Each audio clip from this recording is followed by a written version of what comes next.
ശ്രീ മധുസൂദനൻ നായർ, വലിയ ദുരിതമാണ് നഗരജനത ബുദ്ധിമുട്ട് അനുഭവിക്കുന്നത്. ഇത് വർഷങ്ങളായി ദുരിതം എന്ന് തീരുമെന്ന് ആർക്കും അറിയില്ല. ഈ 15-ാം തീയതി 2 ദിവസം മുൻപാണ് ഈ സ്മാർട്ട് റോഡുകളുടെ പണിയെല്ലാം തീർന്ന് തലസ്ഥാന നഗരം സ്മാർട്ട് ആകുമെന്ന് മന്ത്രി വി ശിവൻകുട്ടി മേയറുടെ കൂടെ സാന്നിധ്യത്തിൽ ഒരു ഉറപ്പ് നൽകിയത്. അതിപ്പോൾ 2 ദിവസം കഴിഞ്ഞിരിക്കുന്നു, ഒന്നും ആയിട്ടില്ല. ചിലയിടങ്ങളിൽ ആദ്യഘട്ട ടാറിംഗ് മാത്രം പൂർത്തിയായി. താങ്കളോട് ഞാനത് എടുത്ത് പറയേണ്ട കാര്യമില്ല, അറിയാവുന്ന കാര്യമാണല്ലോ. ഇത് എന്നാണ് ഈ നഗരവാസികളുടെ ദുരിതം തീരുക എന്നുള്ളതാണ്. നഗരസഭ എന്തുകൊണ്ട് മേയർ ഉൾപ്പെടെ അനങ്ങാപ്പാറ നയം സ്വീകരിക്കുന്നു എന്നുള്ളതാണ്.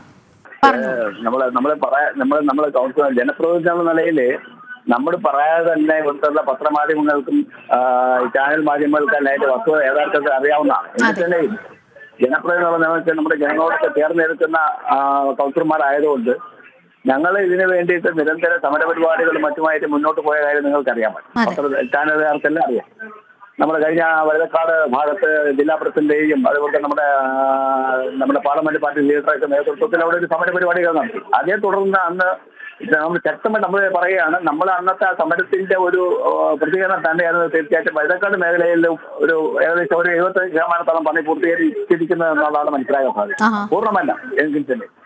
എന്നാൽ നമ്മുടെ ഇവിടെ നിന്ന് പനവിള പോകുന്ന വഴിയും അതോടൊപ്പം തന്നെ തെക്കേയാട് ഭാഗങ്ങളോ ഒക്കെ തന്നെ ഇപ്പോഴും ജനങ്ങൾക്ക് ദുരിതാവസ്ഥയാണ്. പ്രത്യേകിച്ച് അട്ടക്കുളങ്ങര ചാലാറോ ഒരു രീതിയിൽ അവിടെ ആൾക്കാർക്ക് സഞ്ചരിക്കാനൊന്നും പറ്റാത്ത സാഹചര്യം. ഈ 15 എനിക്ക് തോന്നുന്നു നമ്മൾ ജൂൺ 15 അവർ 15 ഉദ്ദേശിച്ചത് 15 ഓരോ മാസവും 15-ാം തീയതി ഉണ്ടല്ലോ. അപ്പൊ ഈ 15 എന്നുള്ളതാണ് ഇപ്പൊ മനസ്സിലാക്കുന്നത്. ജൂൺ ആണോ ജൂലൈ ആണോ ഓഗസ്റ്റ് ആണോ എന്നുള്ളതാണ്. ഓരോ മാസം എന്ന് പറയാൻ പറ്റുമെന്നുള്ളതാണ്. കാരണം നഗരസഭ അവരുടെ ഒരു രീതി വെച്ചിട്ട് എല്ലാ വർഷവും 15-ാം തീയതി ഉണ്ടല്ലോ, ജൂൺ 15 ഉണ്ടല്ലോ എന്നൊരു മനോഭാവമാണല്ലോ. വർഷത്തിലും 15 ഉണ്ട്. അപ്പൊ അതുകൊണ്ടാണോ ഇനിയിപ്പോ 15 എന്ന് പറഞ്ഞ ഡേറ്റ് നമുക്ക് അറിയില്ല. കാരണം അങ്ങനെയാണ് പൊയ്ക്കൊണ്ടിരിക്കുന്ന കാര്യങ്ങൾ. കൗൺസിൽ തന്നെ നമുക്കറിയാം, ഈ വിഷയങ്ങൾ നമ്മൾ അവതരിപ്പിക്കാൻ വേണ്ടി കൗൺസിൽ പോലും ശരിക്കും കൂടാറില്ല. ഇപ്പൊ 20-ാം തീയതി കൗൺസിൽ വിളിച്ചിട്ടുണ്ട്. ഇതിനകത്ത് അതിൽ ഈ ചർച്ചകൾ വരുമ്പോൾ തീർച്ചയായിട്ടും നമ്മുടെ നേതാക്കന്മാർക്ക് സംസാരിക്കാനായിട്ട് അവസരങ്ങൾ കൊടുക്കാൻ സാധ്യത ഒരു കാരണവശാലും കാണത്തില്ല. കാരണം അങ്ങനെയാണ് അവരുടെ രീതി, മേയറുടെ രീതി അതാണ്. ജനങ്ങളോടൊപ്പം ചേർന്നിരിക്കുന്ന കൗൺസിലർമാര് ജനകീയ വിഷയങ്ങൾ ഉന്നയിക്കുമ്പോൾ ഇത്തരത്തിലുള്ള ദുരന്തമായ വിഷയങ്ങളെപ്പറ്റി പ്രതികരിക്കുന്ന സമയത്ത് കൗൺസിലിൽ നമ്മുടെ നേതാക്കന്മാർക്ക് ഉൾപ്പെടെ ആർക്കും തന്നെ മൈക്കുകൾ കൊടുക്കാറില്ല. സംസാരിക്കുമ്പോൾ മൈക്ക് ഓഫ് ചെയ്യുന്ന പ്രവണത ഇതൊക്കെ സ്ഥിരം നടന്നുകൊണ്ടിരിക്കുക. അപ്പൊ തീർച്ചയായിട്ടും 20-ാം തീയതി നടക്കുന്ന കൗൺസിലിൽ തീർച്ചയായിട്ടും ഇത്തരം വിഷയങ്ങൾ നമ്മൾ വളരെ കാര്യക്ഷമമായി ഉന്നയിക്കുമെന്നത് തന്നെയാണ് നമ്മുടെ വിശ്വാസം എന്നാണ് നമ്മുടെ പാർലമെന്റ് പാർട്ടി ലീഡറും മറ്റു നേതാക്കന്മാരും അതുമായിട്ട് ബന്ധപ്പെട്ട് പ്രതികരിക്കുമെന്നുള്ള യാതൊരു സംശയമില്ല. കാരണം നമ്മളെന്നും ജനങ്ങളോടൊപ്പം ചേർന്ന് തന്നെയാണ് നിൽക്കുന്നത്. ജനങ്ങളുടെ ദുരന്തത്തിന് ഒരു കാരണവശാലും ജനങ്ങൾ ദുരിതം അനുഭവിക്കാനായിട്ട് BJP കൗൺസിലർമാർ തയ്യാറാവില്ല. അവരുടെ നല്ല സുഗമമായ സഞ്ചാരത്തിന് അനുയോജ്യമായ എത്രയും പെട്ടെന്ന് റോഡുകൾ സഞ്ചാരയോഗ്യമാക്കണം. അതോടൊപ്പം തന്നെ ഓടകളിൽ ഇപ്പോഴും വെള്ളം കെട്ടിക്കിടക്കുക. പല പ്രദേശങ്ങളിലും ഓടകളിൽ വെള്ളം കെട്ടിക്കിടക്കുക. ഇപ്പൊ ഉദാഹരണം നമ്മുടെ ഈ ശാസ്ത്രമംഗലത്ത് നിന്ന് പേരുകൂടെ പോകുന്ന നീലംപേര് ചെയ്യുന്ന ഒരു വർക്കുണ്ട് സ്മാർട്ട് സിറ്റിയിലെ.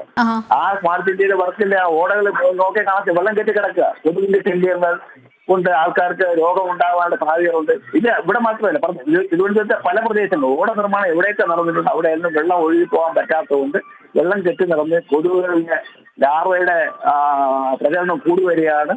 അത് വലിയ ഡെങ്കു പോലെയുള്ള മാരകമായ അസുഖങ്ങളിലേക്ക് ഉണ്ടാകാൻ സാധിക്കാൻ ഇടയുണ്ട് എന്നുള്ളതാണ് ഞാൻ പറയാനുള്ളത്. മാത്രമല്ല ഇന്ന് ഒരു സ്കൂള് തുറന്ന് ഏകദേശം 10-15-20 ദിവസങ്ങളാകുന്നു. സ്കൂൾ വിദ്യാർത്ഥികൾക്കോ സ്കൂൾ ബസ്സുകൾക്കോ അല്ലെങ്കിൽ ഓട്ടോറിക്ഷയിൽ സ്കൂൾ കുട്ടികളെ കാണാറുണ്ടല്ലോ. ഓട്ടോറിക്ഷയിലും ടെമ്പോകളിലൊക്കെ സ്കൂൾ കുട്ടികളെ കൊണ്ടുപോകാറുണ്ട്. ഇതെല്ലാം സൈഡ് കൊടുക്കുമ്പോൾ ഓടയിൽ മറിഞ്ഞു വീഴുന്ന സാഹചര്യമാണ്. ഇതെല്ലാം അമിതമായ ഒരു അപകടാവസ്ഥയിലേക്ക് കൊണ്ടെത്തിക്കാനുള്ള സാഹചര്യത്തിലേക്ക് പോയിക്കൊണ്ടിരിക്കുകയാണ്. മറ്റൊന്ന് നമ്മുടെ കേബിൾ വിഷയം. നിങ്ങൾ ചാനലുകാരെ ശ്രദ്ധിച്ചിരിക്കുമല്ലോ. കേബിള് എല്ലാ ഉപയോഗയോഗ്യമുള്ളതും ഇല്ലാത്ത അനവധി കേബിളുകൾ ഇന്ന് റോഡ് മൊത്തം ചാഞ്ഞു കിടന്ന ആൾക്കാർ അപകടാവസ്ഥയിൽ നിൽക്കുന്ന. ജനം TV അങ്ങനെ ഒരു വാർത്ത തന്നെ കൊടുത്തിരുന്നു. പ്രത്യേകിച്ച് ഇരുചക്ര വാഹനങ്ങൾ ഉൾപ്പെടെ അപകടത്തിൽപ്പെടുന്ന മരണം വരെ സംഭവിക്കുന്ന ഒരു അവസ്ഥയുണ്ടല്ലോ. അതെ, ഈ ശാസ്ത്രമാന വാഹനത്തെ സംബന്ധിച്ച് പറയുകയാണെങ്കിൽ നമ്മുടെ പ്രവർത്തകർ ചേർന്ന് ഒരു ഏകദേശം കുറെ ഭാഗങ്ങളിൽ ഈ കേബിളുകളെ ടാഗ് ചെയ്യുന്ന പരിപാടി നമ്മൾ ചെയ്യുകയുണ്ടായി. പൂർത്തീകരിച്ചില്ല. കാരണം അപകടം ഒഴിവാകണ്ടേ.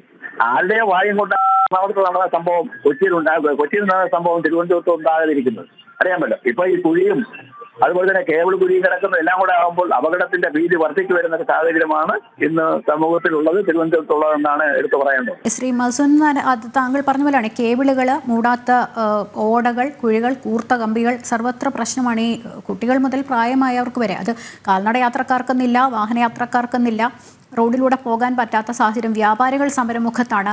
ശ്രീ മധുസൂദൻ നായർ, എനിക്ക് തോന്നുന്നു ഫണ്ടിന്റെ അപര്യാപ്തത എന്ന് നമുക്ക് പറയാൻ സാധിക്കുമോ? പക്ഷേ ഈ ഫണ്ട് റിലീസ് ചെയ്ത് കൊടുക്കാത്തതുകൊണ്ട് ഈ കോൺട്രാക്ടർമാർ ഉൾപ്പെടെ ഈ പണി ഏറ്റെടുക്കാൻ മടിക്കുന്ന ഒരു സാഹചര്യമുണ്ട്. പിന്നെ നമ്മൾ എപ്പോഴും പറയുന്ന പോലെയാണ്, ഈ നമ്പർ 1 എന്നൊക്കെ പറയുമെങ്കിലും പ്രത്യേകിച്ച് ഒരു പ്ലാനിംഗ് ഒന്നുമില്ല. കാര്യങ്ങൾ തുടങ്ങി വെക്കും, പിന്നീട് അത് പകുതി വഴി പോലും എത്തുകയില്ല. ഇതല്ലേ അവസ്ഥ? കേന്ദ്ര സർക്കാർ കൊടുത്ത സ്മാർട്ട് സിറ്റി പ്രോജക്റ്റുകൾ, അമൃത് പ്രോജക്റ്റിനും ഒരു കാരണവശാലും പണത്തിന്റെ ലഭ്യത വരാൻ സാധ്യതയില്ല. കൃത്യമായി ഫണ്ട് വിനിയോഗം നടത്തിയതിനനുസരിച്ചുള്ള ഫണ്ട് അവിടുന്ന് കേന്ദ്ര സർക്കാർ നൽകുന്നുണ്ട്. അതുകൊണ്ട് അമൃത് പദ്ധതിയിലും സ്മാർട്ട് സിറ്റി പദ്ധതി നടത്തുന്ന വർക്കുകൾക്ക് ഒരു കാരണവശാലും കോൺട്രാക്ടർമാർ പൈസ കിട്ടുമെന്ന് പറയേണ്ട സാഹചര്യം ഉണ്ടാകുന്നില്ല.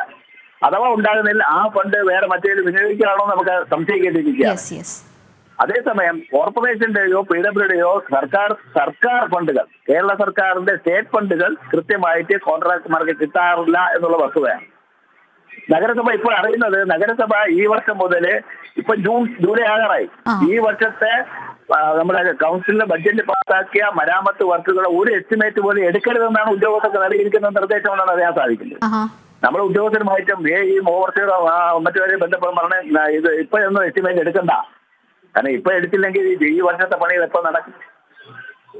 ഒരു എസ്റ്റിമേറ്റ് എടുത്താൽ തന്നെ പണി നടക്കുന്ന 1 വർഷം കഴിയാണ് നടക്കുന്നത്. അപ്പൊ ഈ വർഷം ഒരു പദ്ധതികളും എനിക്ക് തോന്നുന്നത് BJP കൗൺസിലർമാരെ വാർഡിലാണോ എന്ന് എനിക്കറിയില്ല. എന്നാലും ഈ വർഷം ഒരു വർക്ക് നടക്കാൻ സാധ്യതയില്ല എന്നാണ് 2024-25 വർഷക്കാലത്തിലെ പ്രോജക്ട് പ്രകാരമുള്ള ഒരു വർക്കുകളും ഈ വർഷം നടക്കാൻ സാധ്യതയില്ല എന്നാണ് മനസ്സിലാക്കുന്നത്. കാരണം എസ്റ്റിമേറ്റ് എടുത്തിട്ടില്ല, ഒരു വർക്കിന്റെ ഒരു എസ്റ്റിമേറ്റ് നാളെ എടുത്തിട്ടില്ല. ഉദ്യോഗസ്ഥർ പറയുന്നു ഇപ്പൊ എടുക്കണ്ടെന്നാ പറയുന്നത്. അഥവാ ഒരു വാർഡിന് അറിയാമായിരിക്കും, ഒരു വാർഡിന് 80 ലക്ഷം രൂപയാണ്, കൂട്ടിച്ചേർത്ത വാർഡുകൾക്ക് 90 ലക്ഷം രൂപ. ഈ 80 ലക്ഷം രൂപ വാർഡുകൾ ഇപ്പം അഥവാ എടുക്കുകയാണെങ്കിൽ 50 ലക്ഷം താഴെ വർക്കെടുത്താൽ മതി എന്നാണ് പറഞ്ഞിരിക്കുന്നു. അപ്പൊ ഇതെവിടെ നാട്ടുകാർക്ക് പ്രയോജനമായിട്ട് യാത്ര സുഗമമായി സഞ്ചരിക്കുന്നതിന് വേണ്ടി റോഡുകൾ, പൊട്ടിപ്പൊളിഞ്ഞ റോഡുകൾ എങ്ങനെ നമുക്ക് നവീകരിച്ചെടുക്കാൻ വേണ്ടി സാധിക്കും? വളരെ ആശങ്കയാണ്. ഒരു